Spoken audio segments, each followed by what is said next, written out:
Apartment 47.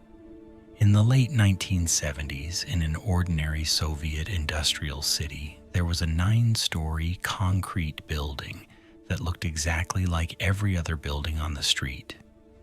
Gray, square, identical balconies, identical windows. But everyone in the district knew about Apartment 47. Officially, nothing unusual had ever happened there. Unofficially, no one stayed long.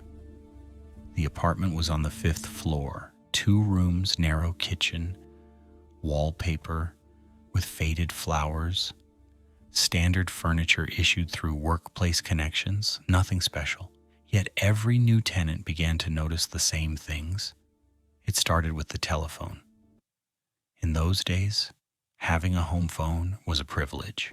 You waited years for one. So when the Morozov family moved in and saw a working phone already installed, they considered themselves lucky. The phone never rang during the day, only at night. 2:17. Exactly. The first time it rang, Mr. Morozov answered. Silence, not static, not breathing. Just a line that felt occupied, as if someone was there waiting for him to speak first. He said, "Hello," 3 times. The line clicked, dial tone. The next night, 2:17 again. This time he did not answer. The phone rang exactly 7 times. Stopped. The third night his wife answered. She later claimed she heard papers shuffling and a pen writing. Slowly. After that, they began noticing other things. The kitchen cupboard would sometimes be slightly open in the morning, just a few centimeters. The hallway light flickered, but only when guests were visiting. Their son, Pavel, refused to sleep alone. He said someone stood near the wardrobe at night, not moving, just standing. Children exaggerate, they said. But Pavel began drawing the same thing again and again in school. A tall shape near a door. No face, no eyes, just a long coat. One evening, Mr. Morozov mentioned the phone calls casually to a colleague at the factory. The colleague went quiet, then said very carefully, "Don't talk about that at work." That was the first time Morozov felt something colder than fear, understanding. In the Soviet Union, walls had ears, but sometimes apartments did too. A week later, 2 men knocked on their door, polite, calm, gray suits. They asked routine questions. Did the previous tenant leave any documents behind? Had they noticed any unusual wiring? Did they ever use the phone after midnight? Morozov answered carefully. Too carefully. After they left, the phone did not ring that night. Or the next. Silence returned. Almost peaceful. But Pavel stopped drawing. He stopped speaking much at all. He began sitting in the kitchen staring at the phone.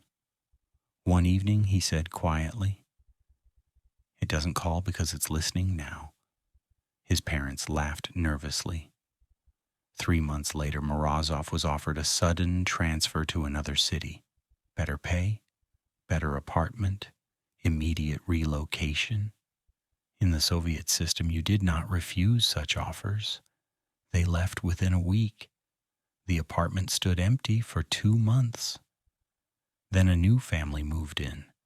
The building caretaker, an old woman who had worked there since construction, once told a neighbor that Apartment 47 was not haunted.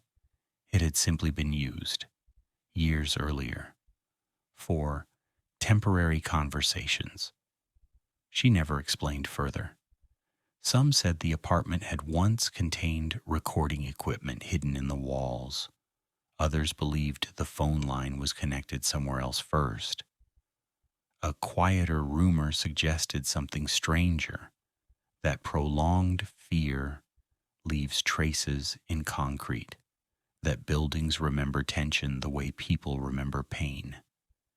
In the 1980s, during renovation, workers reportedly found extra wiring inside the walls of Apartment 47, but no official report mentioned it. By the early 1990s, after the union collapsed, the building changed management. Files were lost, records disappeared, people moved on. But residents still say that sometimes in that apartment, at exactly 2:17, the phone rings. There is no longer an active landline, no wires, no connection. Yet neighbors claim they hear it through the walls. 7 rings, always 7. And if someone answers, the line is never silent. Something is writing